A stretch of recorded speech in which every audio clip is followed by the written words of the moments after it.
우리 청년대학부 성기미들이 믿음으로 고백한 이 찬양이 예배당 문을 나서는 성도님들의 일상 한복판까지 따라가서 흔들리는 순간마다 나는 이처럼 사랑받는 사람이라고 붙들어주는 그런 믿음의 닻이 되기를 간절히 소망합니다. 날씨가 무척 더워졌습니다. 이렇게 날씨가 더워지면 뭐가 생각나십니까? 교회 학교 여름 사역이 시작될 때입니다. 네. 올해는 복음에 흠뻑 젖는 다음 세대라는 큰 주제 아래서 각 부서에서 열심히 준비하고 있습니다. 방금 찬양으로 고백된 것처럼 하나님의 그 사랑에 우리 다음 세대가 흠뻑 적셔져서 정말 이 여름을 무사히 보낼 수 있도록 우리 성도님들의 기도와 관심 부탁드립니다. 이제 이처럼 사랑하시는 하나님께서 한 사람을 어떻게 붙드셨는지 요나의 이야기로 함께 들어가 보겠습니다. 한 사람이 사라졌습니다. 그 사람의 이름은 요나입니다. 가드헤벨이라는 갈릴리 산지 작은 마을 출신, 그리고 아미떼의 아들. 평범한 요나에게 어느 날 하늘로부터 한 음성이 임합니다. 본문 1절과 2절입니다. 여호와의 말씀이 아미떼의 아들 요나에게 임하니라. 이르시되 너는 일어나 저 큰 성읍 니느웨로 가서 그것을 향하여 외치라. 그 악독이 내 앞에 상달되었음이니라. 일어나 가서 외치라. 이 부르심은 마치 모세에게 임한 부르심이나 또 여호수아에게 임한 부르심과 같은 그런 무게의 명령이었습니다. 그런데 3절에서 이야기의 흐름이 갑자기 깨집니다. 그러나 요나가 여호와의 얼굴을 피하려고 일어나 다시스로 도망하려 하여 요바로 내려갔더니, 자, 그러나라는 이 한 단어 안에서 이 한 사람이 사라집니다. 니느웨는 어디에 있습니까? 이스라엘에서 이렇게 동쪽 내륙으로 약 890km를 가야 하는, 결코 가까운 거리에 있는 도시는 아니었습니다. 그런데 요나는 어디로 갔습니까? 니느웨와는 반대 방향인 항구 도시 아래쪽에 있는 요바로 갔습니다. 그리고 그곳에서 다시스로 가는 배를 탑니다. 다시스는요, 지중해 끝, 오늘날 이 스페인 남부 해안 근처로 추정하고 있는 도시입니다. 100길로만 약 4,000km를 더 가야 됩니다. 가라는 곳에서 정반대로 오히려 4배 이상 먼 곳으로 도망치려고 한 것입니다. 요나는 하나님의 부르심을 받자마자 한마디의 변명도 없이, 그리고 한 줄의 기도도 없이 그냥 도망쳤습니다. 성도 여러분, 모세를 한번 생각해 보십시오. 모세는 하나님의 그 부르심 앞에 망설이면서 하나님께 변명했습니다. 내가 누구이기에 바로에게 가며 나는 본래 말을 잘 하지 못하는 자니이다.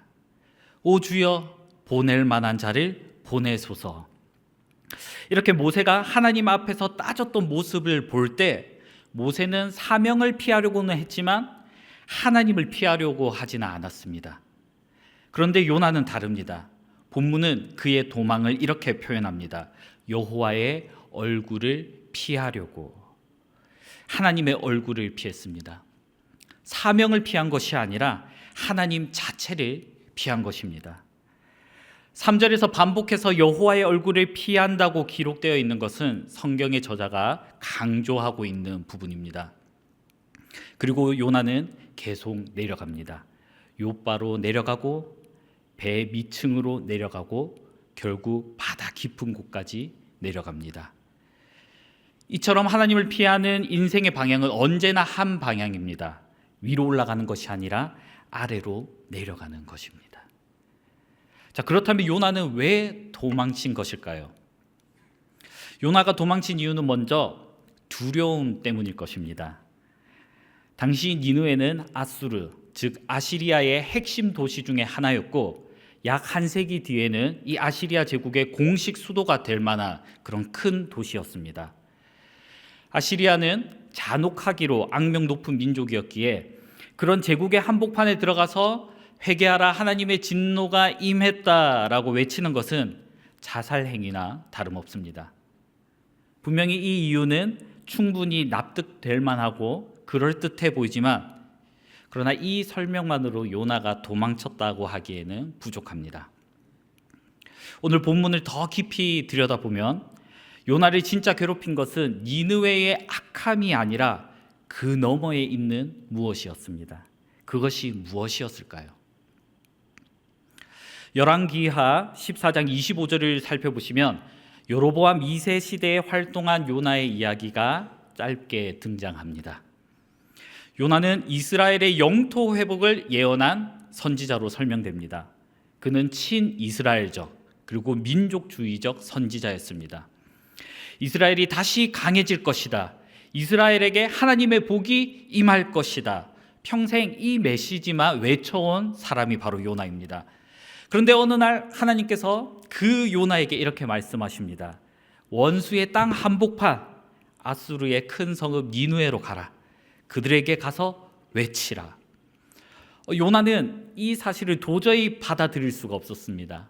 그가 평생 가지고 있던 신학이 무너지는 순간이었습니다.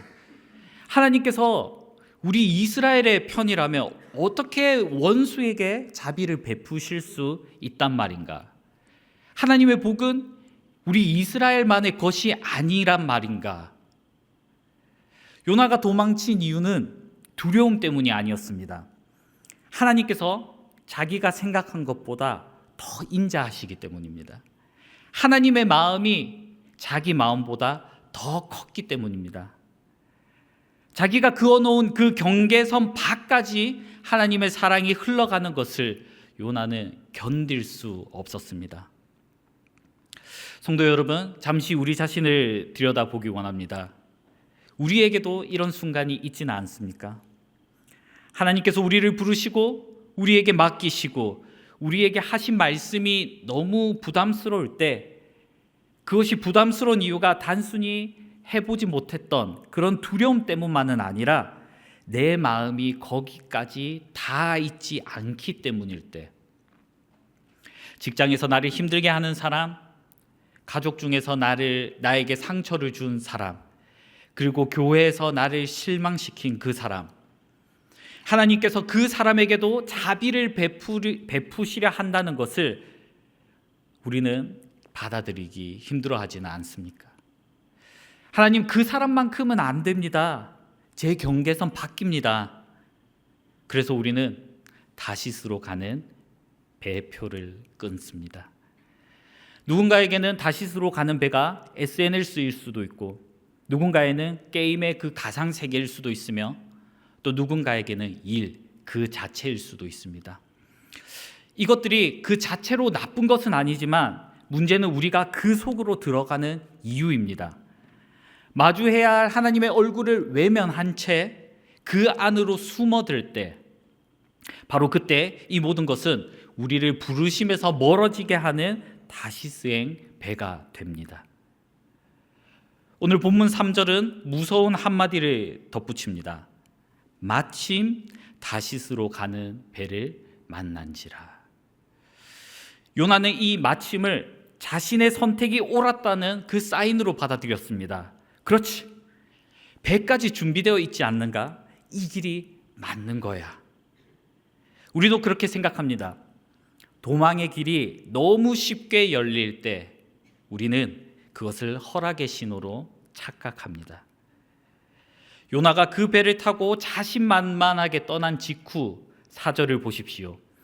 여호와께서 큰 바람을 바다 위에 내리심에 바다 가운데에 큰 폭풍이 일어나 배가 거의 깨지게 된지라. 자, 이 상황에서 요나는 어떻게 합니까? 요나는 배 밑층에 내려가서 누워 깊이 잠이 든지라. 자, 배는 부서질 듯 흔들리는데 요나는 배 밑층에서 잠이 듭니다. 하나님의 얼굴을 피하면 평안할 줄 알았는데 평안한 게 아니라 마비된 것입니다. 도망의 끝에 있는 것은 자유가 아니라 깊은 잠, 곧 무감각입니다. 이러한 상황에서 우리는 하나의 질문을 던지게 됩니다. 요나와 같이 도망친 자에게는 더 이상의 길이 없는 것인가? 여기서 이야기의 결정적인 반전을 찾아볼 수 있습니다.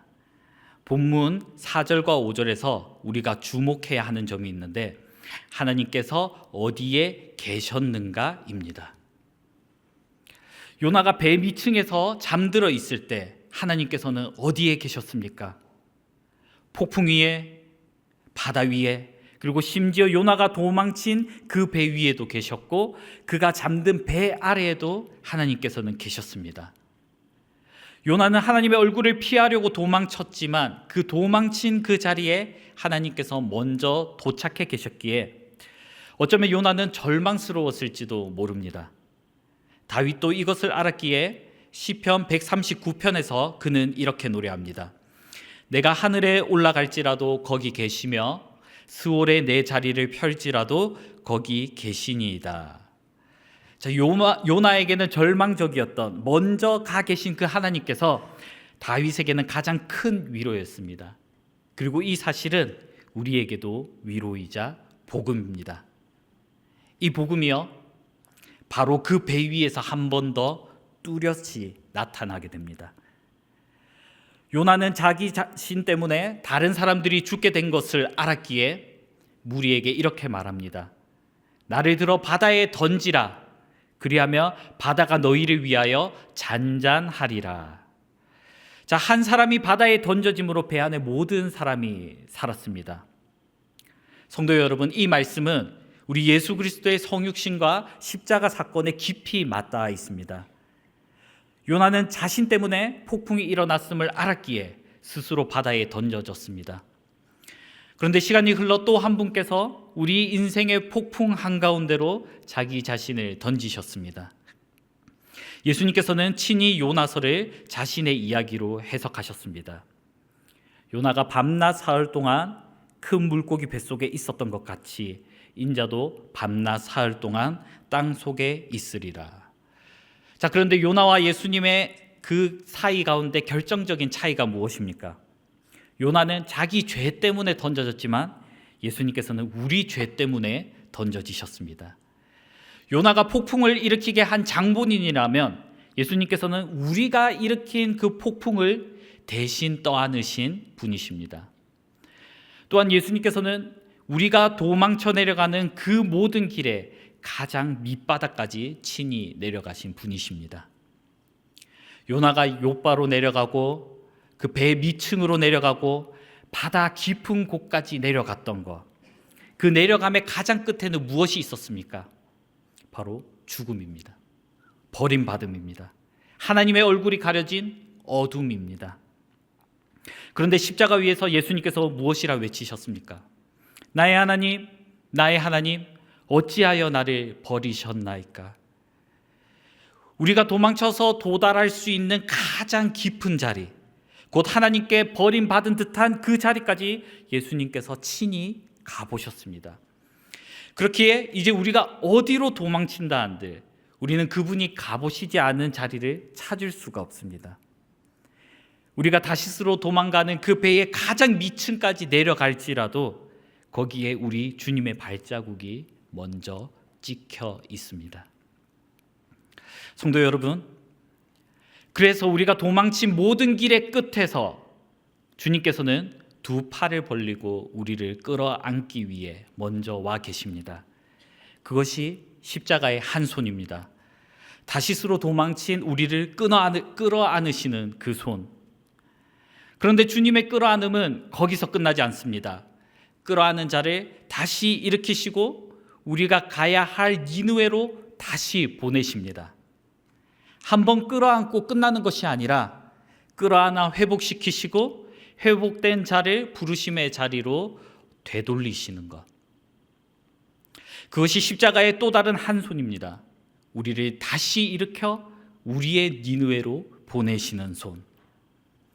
자, 이 두 손이 하나로 만난 장면이 바로 예수님께서 부활하신 후 디베라 호수에서의 장면입니다. 예수님을 3번 부인하고 다시 어부의 자리로 돌아갔던 그 베드로, 그도 사실은 다시스로 도망친 한 사람입니다. 그런데 베드로가 디베랴 호숫가에 도착했을 때 부활하신 예수님께서 이미 그곳에 먼저 도착하셔서 숯불을 피우고 계셨습니다. 도망친 자리에 먼저 도착하신 그 하나님께서 그곳에 계셨던 것입니다. 예수님께서는 베드로를 책망하지 않으시고 다만 물어보십니다. 네가 나를 사랑하느냐? 그리고 동일한 그 3번의 질문 끝에 베드로를 니느웨로 보내십니다. 내 양을 먹이라. 한 손으로는 도망친 자를 끌어안으시고 또 다른 한 손으로는 그를 부르심의 자리로 돌이키시는 것. 그렇게 도망친 베드로가 다시 부르심 받은 자가 되었습니다. 그리고 오늘 주님께서는 도망쳤던 우리를 바로 그 자리로 부르고 계십니다. 자, 그런데 여기서 한 가지 깊은 질문이 떠오릅니다. 우리는 이렇게 자주 무너지는데 왜 그분은 우리를 잡으시고 놓지 않으시는 것일까요? 성도 여러분, 그리고 특히 우리 청년들, 우리는 종종 큰 착각을 합니다. 구원이 우리의 뜨거운 믿음에 달려 있다고 말이죠. 그래서 찬양 집회나 우리 수련의 마지막 날 밤에는 구원을 완전히 확신하다가도 다시 일상으로 돌아와 무너지는 순간에는 구원이 취소된 것 같은 그런 공포를 느낍니다. 마치 스마트폰의 배터리처럼 내 믿음의 게이지가 꽉 차면 구원받고 방전되면 구원도 꺼진다고 생각하는 것입니다. 나의 감정과 컨디션에 따라 구원의 유무가 달라진다면 그것만큼 불안한 것이 어디 있겠습니까? 그러나 로마서는 단호히 선언합니다. 우리 로마서 3장 3절에서 4절 말씀 함께 읽겠습니다. 시작. 어떤 자들이 믿지 아니하였으며 어찌하리요? 그 믿지 아니함이 하나님의 미쁘심을 패하겠느냐? 그럴 수 없느니라. 사람은 다 거짓되되 오직 하나님은 참되시다 할지어다. 아멘. 자, 여기서 등장하는 미쁘다라는 표현은 믿음직하고 진실하다는 뜻을 지닌 아름다운 우리말입니다. 우리의 흔들림이 결코 하나님의 신실하심을 이길 수 없습니다.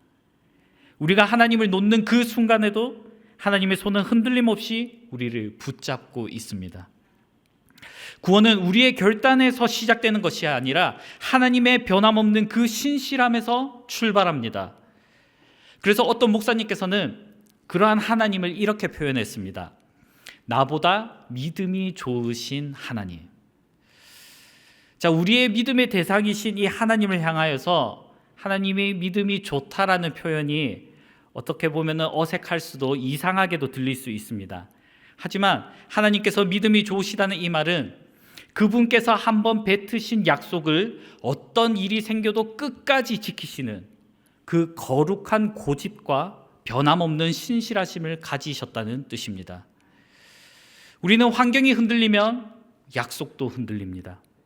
그러나 하나님께서는 우리가 흔들려도 그 약속을 흔들지 않으십니다. 성경은 그 하나님의 그 거룩한 고집을 이렇게 증언합니다. 민수기 23장 19절 말씀을 함께 읽겠습니다. 시작. 하나님은 사람이 아니시니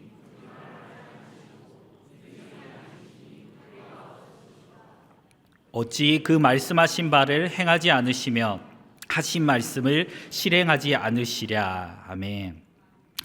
우리가 우리 자신을 믿는 것보다 하나님께서 우리를 더 믿어주시는 것은 우리의 가능성보다 우리를 변화시키고야 말겠다는 그 하나님 자신의 작정과 하나님의 능력을 믿으시는 것입니다. 우리가 스스로 포기하고 싶을 때조차 하나님께서는 나는 너를 포기하지 않아. 내가 시작한 이 일을 반드시 끝낼 거야 라고 말씀하십니다. 그러니 성도 여러분, 더 이상 그 연약한 믿음을 탓하며 주저앉지 마십시오. 우리의 조그만 믿음보다 훨씬 더 크고 견고한 하나님의 신실하심이 우리를 든든히 받치고 있습니다. 구원은 우리가 하나님을 얼마나 꽉 붙잡느냐가 아니라 하나님께서 우리를 얼마나 세게 붙잡고 계시느냐에 달려 있습니다. 그리고 그분의 악력은 절대 풀리지 않습니다. 이것이 오늘 말씀이 우리에게 전하고자 하는 메시지입니다.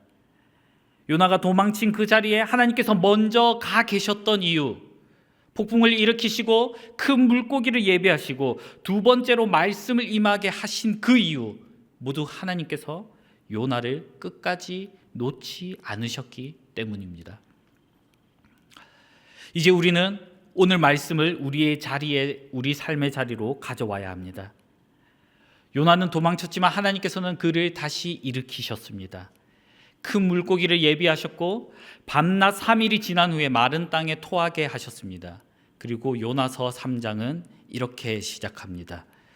여호와의 말씀이 두 번째로 요나에게 임하니라. 이르시되 일어나 저 큰 성읍 니느웨로 가서 내가 네게 명한 바를 그들에게 선포하라 하신지라. 성도 여러분, 이 한 구절을 주목하시기 바랍니다. 도망친 자에게, 가장 깊은 곳까지 내려갔던 자에게 하나님께서 두 번째로 말씀하셨습니다. 이것이 오늘 우리에게 임하는 기쁜 소식입니다. 우리는 지금 어디 자리에 있습니까? 어떤 분은 다시스로 가는 그 배 위에 계실지도 모르겠습니다. 마음 한구석으로 도망치고 있는 그 자리가 있을지도 모르겠습니다. 그런 분에게 오늘 말씀은 그 자리에 하나님께서 먼저 도착해 계시다는 것을, 그리고 두 번째 말씀을 준비하고 계시다는 것을 전하고 있습니다. 어떤 분은 이미 배 밑층에서 깊이 잠들어 계실지도 모르겠습니다. 신앙의 감각이 무뎌지고 일상의 폭풍이 흔들어도 잘 느끼지 못하는 그런 상태일 수도 있습니다. 그런 분에게 오늘 말씀은 우리를 깨우기 위한 그 폭풍조차도 하나님의 자비라고 전하고 있습니다. 그리고 어떤 분은 이렇게 생각하실 수도 있겠습니다. 저는 다시스로 도망친 적이 없습니다. 저는 니느웨로 가려고 했습니다. 그런데 갈 수가 없었습니다. 이건 어떻게 설명해야 합니까? 우리 청년대학부 중에 바로 그 자리에 서본 사람들이 있습니다. 바로 다음 달인 7월에 20명의 청년이 라오스 WS 비전 센터로 선교를 가기 위해 결단했습니다. 이를 위해 누군가는 휴가를 조정했고, 누군가는 월급이나 용돈을 아껴 모았으며, 누군가는 열심히 가족을 설득해야 했습니다. 다시스로 가는 것이 아니라 니느웨로 가기 위한 그 결단이었습니다. 그런데 우리의 결단이 흐지부지해져서가 아니라 우리의 통제 밖에 있는 그런 이유로 인해 일정이 몇 차례 변경이 되고 결국 비행기 결항이라는 통보 앞에서 우리는 발걸음을 멈춰야만 했습니다. 아마 청년 중에 일부는 하나님께서 우리의 이 결단을 받지 않으신 것인가 생각하며 낙심한 인원들도 있었을 것 같습니다. 요나에게는 다시스로 가는 배가 마침 준비되어 있었지만 우리에게는 니느웨로 가는 비행기가 결국 결항되었습니다. 어떤 사람에게는 도망의 길이 쉽게 열리고 어떤 사람에게는 사명의 길이 너무 쉽게 막히는 것 같습니다. 그러나 우리가 잊지 말아야 하는 것, 요나서 3장 1절의 그 말씀, 여호와의 말씀이 두 번째로 임하니라. 이 말씀이 오늘 우리에게도 동일하게 적용된다는 사실입니다. 도망친 자에게도 두 번째 말씀이 임했다면 가려고 했으나 막혔던 그 자에게도 두 번째 길이 분명히 열립니다. 결항된 비행기가 하나님의 그 부르심의 취소는 아닙니다. 라오스로 가는 그 발걸음이 이번에는 막혔어도 하나님께서는 다른 시간, 다른 방식, 다른 자리로 우리의 발걸음을 인도하십니다. 라오스로 향하는 그 닫힌 문조차 우리가 아직 보지 못하고 깨닫지 못한 하나님의 깊은 섭리 안에 있음을 저는 확신합니다. 사랑하는 성도 여러분, 오늘 설교는 한 사람이 사라졌던 이야기로 시작했습니다. 그러나 그 사라진 자리로 하나님께서 먼저 도착해 계셨습니다. 그리고 사라졌던 자에게 두 번째 말씀이 임했습니다. 오늘 우리에게도 그 두 번째 말씀이 임하고 있습니다. 일어나 가서 외치라. 오늘 예배에 여는 찬양, 제일 마지막에 고백했던 그 오 신실하신 주 이 찬양을 가사를 한번 떠올려 보시기 바랍니다. 지나온 모든 세월들 돌아보아도 그 어느 것 하나 주님의 손길 안 미친 것 전혀 없네. 오 신실하신 주, 오 신실하신 주, 내 너를 떠나지도 않으리라, 내 너를 버리지도 않으리라 약속하셨던 주님, 그 약속을 지키사 이후로도 영원토록 나를 지키시리라 확신하네. 요나를 끝까지 놓지 않으셨던 그 손이 바로 찬양 가운데 우리가 고백했던 그 주님의 손입니다. 그러니 이 고백을 이 예배당 안에 두고 가지 마시고 한 주간의 삶 한복판으로 가지고 나가십시오. 도망쳤던 자리에서 다시 일어나기를 부끄러워하지 마시고 가려다 막힌 길 앞에서 절망하지 마십시오. 흔들리는 내 믿음이 아니라 흔들리지 않으시는 그 주님의 신실하심을 붙드십시오. 이번 한 주간 하나님의 그 미쁘심을 기억하며 무너졌다가도 그 손을 잡고 다시 일어나는, 그리고 막혔다가도 다시 걸어가는 모든 성도님들의 삶이 되시기를 주님의 이름으로 간절히 소망합니다.